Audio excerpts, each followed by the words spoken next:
Welcome back, everyone, for another edition of the unofficial WCC Hoops podcast. A lot has happened over the last few weeks since the last full episode. Have been doing shorter clips on YouTube and Instagram. If you haven't seen those, I encourage you to check those out on both accounts at unofficial WCC pod. But as I mentioned, there's been a lot going on the last few weeks. Obviously, a number of portal additions have been happening. The NBA Combine has started.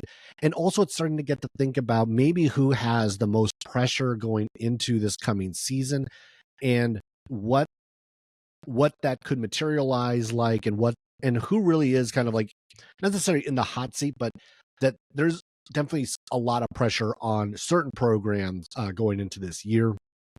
So we'll go into a lot of that. Specifically, we'll talk about St. Mary's and a couple of the last roster additions that they have made. Pacific, retooling the whole roster, and some interesting moves that they have made that could see them move up the standings this coming year. But I'm going to start with the NBA Combine.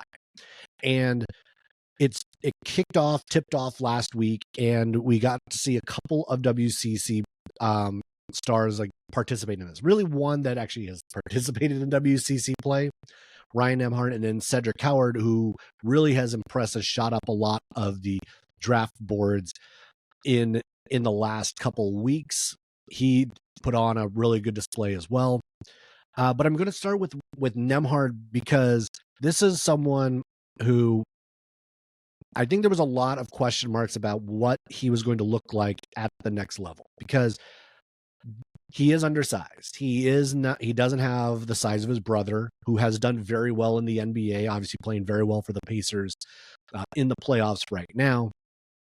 And how much of what we have seen Nembhard do to this point at the college level can translate to the pros. We know he can pass. We know he's a great floor general. But is he going to be long enough, fast enough on the defensive end? Is he going to be able to actually see over these taller, longer defenders that he's going to see on a night in, night out basis? It feels like that there's more challenges. Obviously, there's more challenges at the NBA level than there are at the college level when it comes to thinking about who's going to be successful and who isn't. So going into that first scrimmage last Wednesday, there were definitely some questions about what that all was going to look like, or going into last Thursday, what Ryan Nembhard was going to be able to do in that game. And thinking about it, looking at it, I mean, he played very well in that first matchup. 13 points, 8 assists, 1 turnover, a very Ryan Nembhard outing.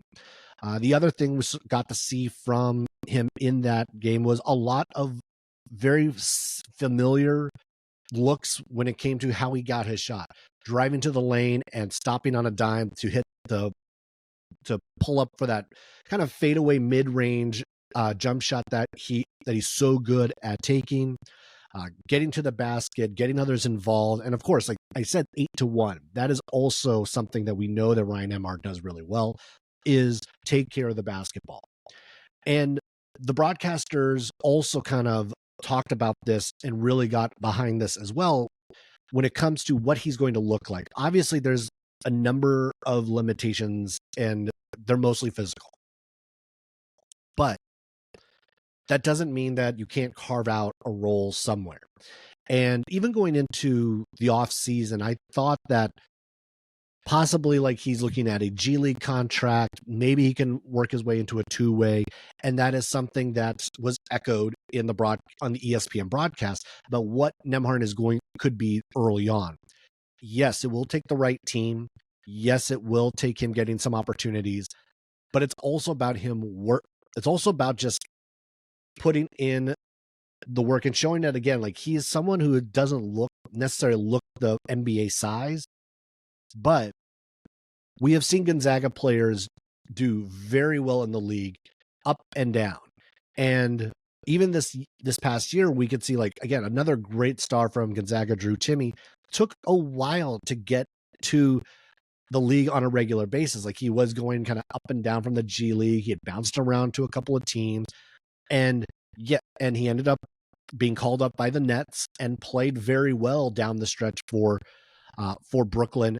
Even though, yes, that is a team that had no interest in winning ball games. That is a team that really wasn't expected to do anything.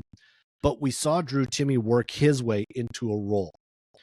And that's very much what we could see Ryan Nembhard do at the next level as well. That he works himself into a role through the G League. And yes, finding the right team who can fit his skill set and have a good squad around him is going to be critical to that. So not just any team can pick him up and plug him in and it'll work. It is going to be critical for him to end up with the right squad. And if he does go undrafted, which is probably likely, where he's going to end up will matter a lot. And to an extent, he'll be able to choose a little bit more as an undrafted free agent. And so for Cedric Coward, the other WCC player who is in the draft process, someone who is shooting up draft boards and is likely going to be picked at some point in this year's draft. He only played all of 6 games this year for Washington State, but we're seeing a lot of what he's long, he's athletic, he is efficient with his shot. We saw this in those 6 games with Wazoo. This is who he was at Eastern Washington.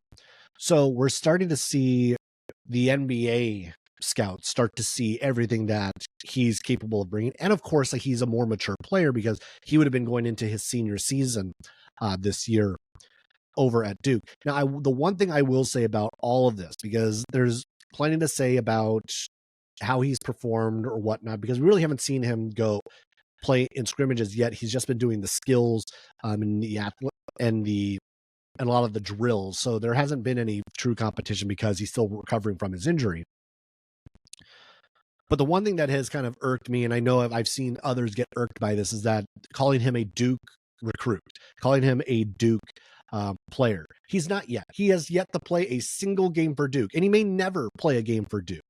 He is a player that is, you can say he's Washington State, you can say he's Eastern Washington, you can call him a D3 player, because this is all true. The one thing he hasn't done yet is play for Duke. Yes, he's committed there.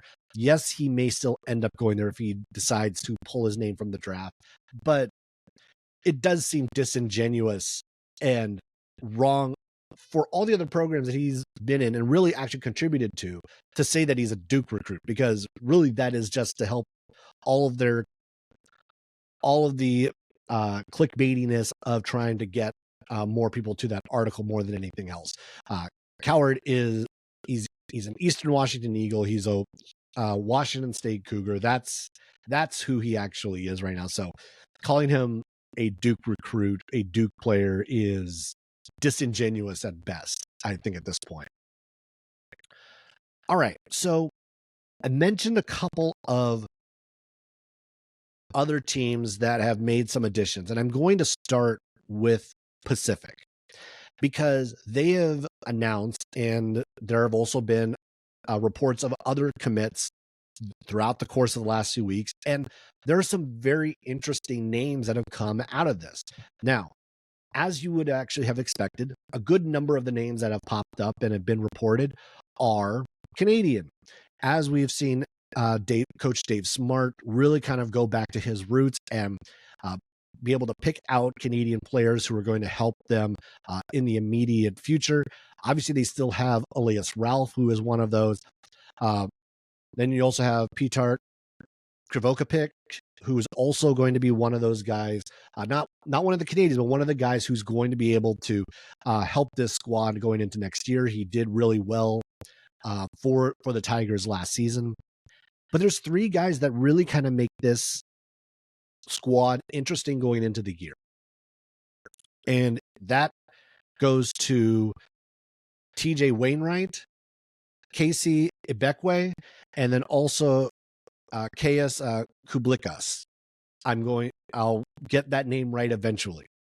So these 3 who are coming in all bring something very different. TJ Wainwright, coming from Long Beach State, is a known commodity, senior guard, 6'3". He averaged 13 points per game last year, 40% three-point shooter. This is something that Pacific did not do well last year. They did not shoot the three well at all, which really kind of hurt them in a lot of ways and probably was the tipping point one way or the other for some of their wins and losses last season. So having someone like that, and they've also added a few other guys who could help on that 3-point front, but this is someone who is going to be able to help them stretch the floor, along with Ralph, along with Krivokapik. These are guys that are going to be able to help stretch the floor for Pacific, which is something they just could not do on a consistent basis last season. The other thing that they really did not have is they did not have consistent size. And Casey and Beckway coming in I think it's going to be a big lift for them. So he's coming from Washington, 6'11" senior. He didn't play much for the Huskies. He only played in 12 games. And thinking about what he did there, it's like, because it really was the wrong fit. He transferred to Washington from Oregon State. He had played all 32 games with Oregon State the year before. And so clearly it just was not the right fit going to Seattle to play for Danny Sprinkle. Now coming back to a team that's definitely going to use him. He's going to utilize him so long as he's healthy. And Beckway is going to give them size, which I don't think they didn't have a consistent level of play at that position between Jazz Gardner and Burke. Those two really just did not give them what they needed last season. Beckway is probably going to give them a little bit more of that. And again, we know that this between also he and Isaac Jack, who is recruited to, over from Dayton, these two are going to give Pacific a lot more size so that they can compete a little bit more on the rebounding end with the St. Mary's, with the USFs, with the Santa Claras, because again, not just the Washington States, who they did beat twice, obviously last year, but they're going to have to climb the hill a little bit more because again, like this is still a team that finished the bottom tier of the WCC a year ago, so they have a lot to work on, a lot to fix, and Beckway is a very interesting piece and one that does fill one of the needs that they had going into the offseason.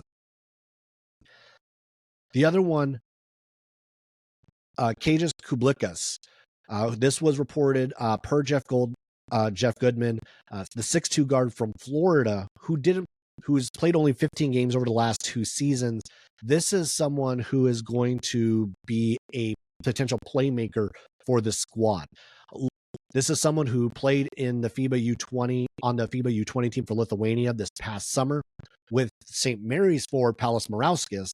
And he averaged 11 points per game, over 3 assists a game, almost 4 rebounds.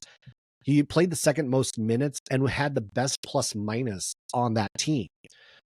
He's going to give them good acceleration on the break. He utilizes ball screens well. So this is someone who's going to be able to help run that offense. And they had that a year ago with Lamar Washington, and they needed to fill that role. They have done that with Kublikas. And this is going to be a very interesting mix. Again, when you think between Wainwright, and then Beckway, they've added 3 pieces that have solved some of the holes, have filled some of the gaps that this team had going into the year. And on paper, I think you could very easily make the case that this is a team that has put together a roster that should be better. At the very least, that bottom tier of the WCC, San Diego, Pepperdine, Portland, and really then you're starting to look at who else. I think they're going to compete with Seattle. I think the likes of LMU are going to be in this mix with this group as well.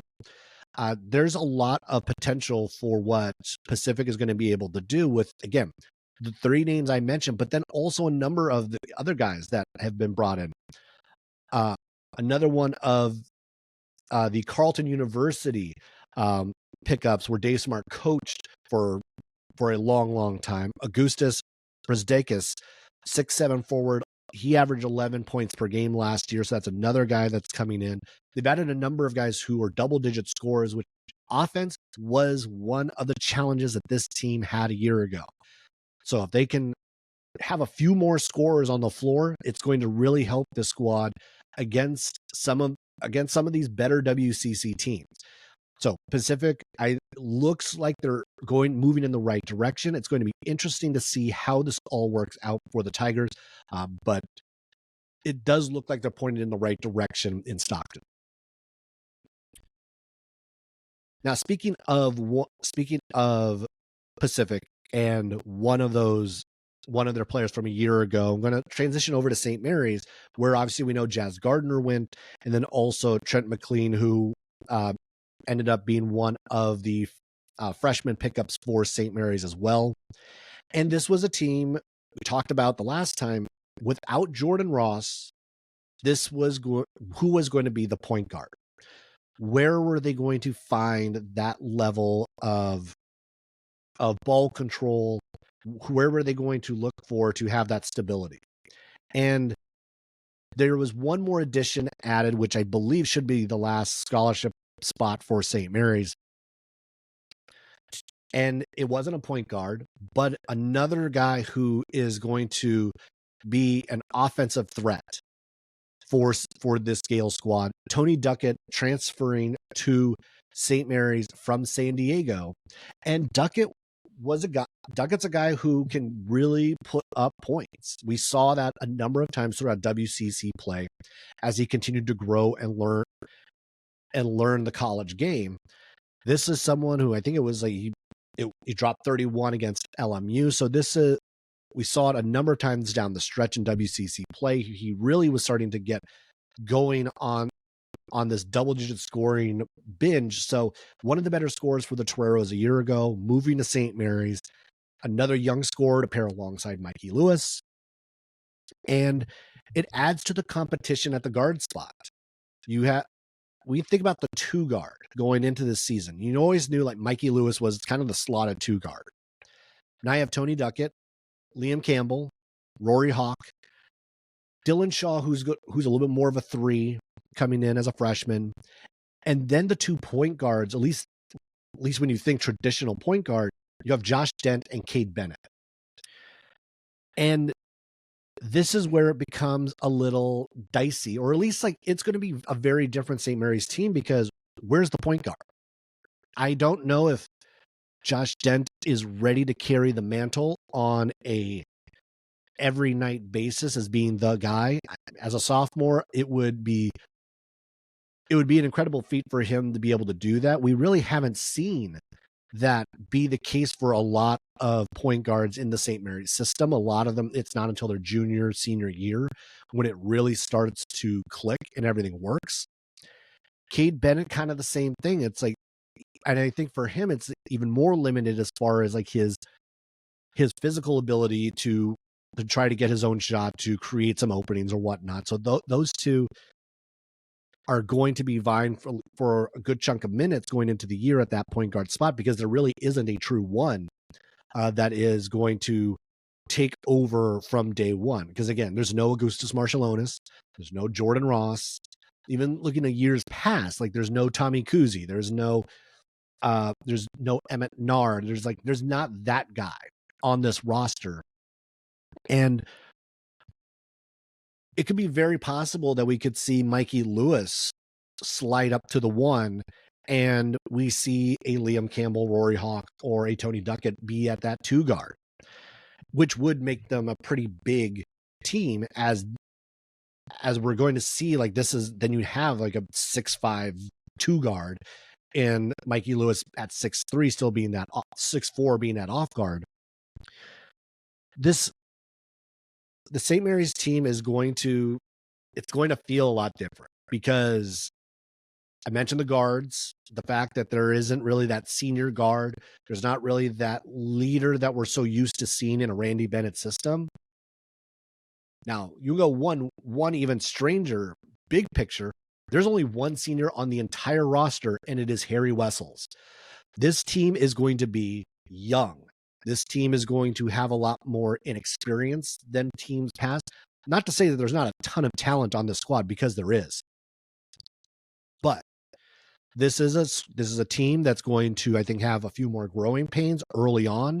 This is a team that is still searching for who that point guard is going to be. We really haven't seen a St. Mary's team not know who their point guard is going into the year, probably since 2014, 2015, somewhere in there. The era between Matthew Dellavedova and Joe Rayhan is kind of like that window of like, well, who is it going to be? And as camp rolls on in the summer, as they start to train in the fall, there will definitely be some more clarity on that. As they start to play games in November and December, there'll be more clarity on that. But right now, I don't see the point guard. I think that this team is going to be a little challenged on that front. And the learning curve is going to have to pick up for the likes of Josh Dent. The learning curve is going to have to pick up for Mikey Lewis. The learning curve is going to have to pick up for all these guys, because at some point, probably every last one of them will end up having to be the point guard and the one running the offense in this system. In addition to the fact that you have three, we already knew 3 starters were going to be gone. Or I guess 4 starters now. And so now you have to figure out how this is all going to work. Paulius Morauskas is the only starter that's going to be back. And obviously from his sophomore year to his junior year, you expect a big jump. But we also but it can't be the 4 that is the one leading the squad. It's just not how we have seen St. Mary's teams run in the past. It's been a long time since I would say that the 4 is arguably your best player. Maybe you have to go all the way back to the likes of, I don't know, like if you want to go probably all the way back to maybe Daniel Kicker or Diamond Simpson is probably the last time you could really say like the 4 was the best player on the team. Maybe if you wanted to go Rob Jones in that era, but you have Matthew Dellavedova on that team, so I don't think you could go there. So it's going to be a very different Gale squad. Something very unusual, something that I don't think we're going to see a huge drop, but I do think that there's going to be more of a learning curve going into this season than there was a year ago, especially a year ago. A year ago, that was a team, and the year before that, those were teams that just talked about like the continuity on those squads. You knew what they were coming in with. You knew how good they were going to be. And now this is also a team that is trying to live up to the reputation and the standard that was set by the teams before them. This is a team that has made 4 straight NCAA tournaments. They've been a single-digit seed in each of those years. I don't know if this squad, as of right now, looking at it on paper, is a single-digit seed, especially when you look at the way that college basketball and the tournament ended up working out this year. You could argue that St. Mary's was better this year than it was last season, and they were a lower seed. So I think there's going to be a lot of challenges for the St. Mary's squad going in, but it's going to be interesting to watch this group, this guard core, a lot of talent, a lot of competition, and I could see any one of them being the breakout star for St. Mary's this coming year. Which kind of leads me into who has the most pressure going into the year. Obviously, it's not St. Mary's, albeit you can say that there's a different set of pressure for them, different set of pressure for Gonzaga. But it's not neither of them. But you have to look at up and down the WCC, look at some of the coaching situations and how it has gone over the course of the last 2, 3, maybe longer, and say, have the expectations been met? Do we think that they're moving in the right direction? And at what point do we need to see results? And I think you could easily point to a team like Portland that really hasn't played well the last 2 seasons. You could point to a team like San Diego, who really has not moved completely backwards last season. You could point to a team like LMU, who continues to seem like they're doing the right things on paper, but we have yet to see it be consistent on the court. But the team I'm looking at has more resources than any of these squads, has had higher expectations than any of these squads, but has yet to break through the ultimate goal. And that's Santa Clara, and that's reaching the NCAA tournament. The Broncos have enough resources to be able to get the players that they want and the players that they need. We've seen that. We know that they have some of the best facilities in the WCC. We know that this is a team that has had the schedule to get the job done. They've had the talent to get the job done.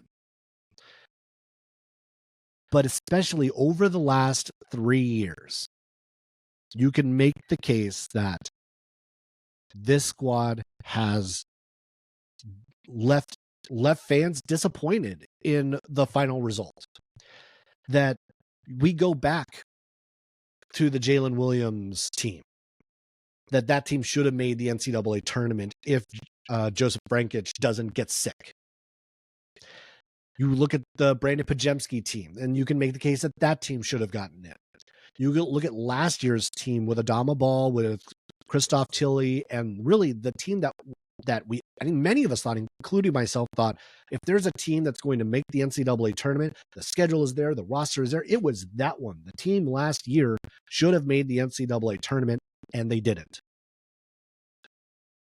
I know it's a hard task to get by St. Mary's, to get by Gonzaga, to get to the NCAA tournament in general is a hard thing to do. But at a certain point, you have to get the job done. And Santa Clara hasn't done it yet.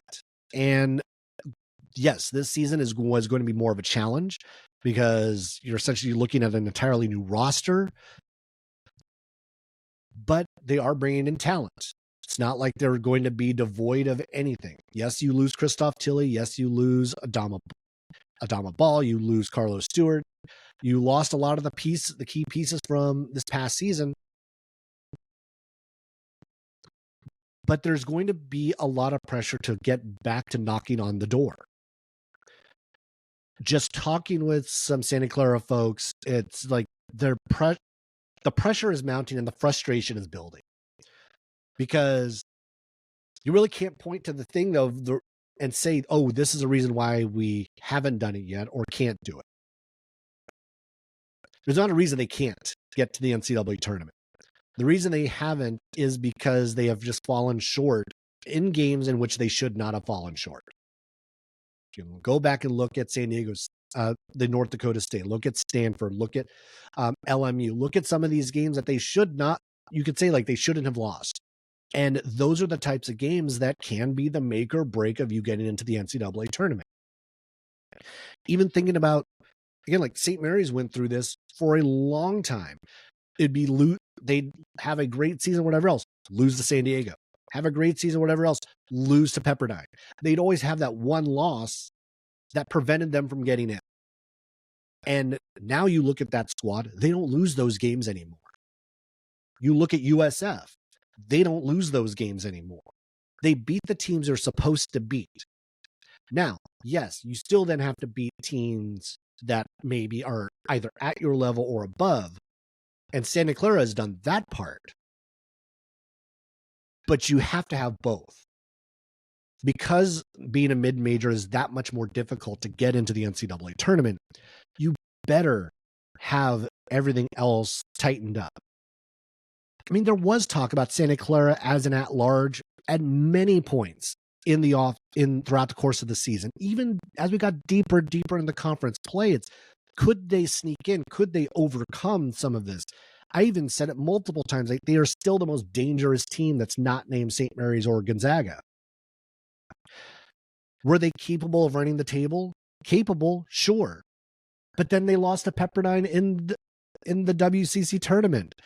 There's always something that the Santa Clara team has just not been able to accomplish, and it just leaves fans feeling flat, feeling just let down.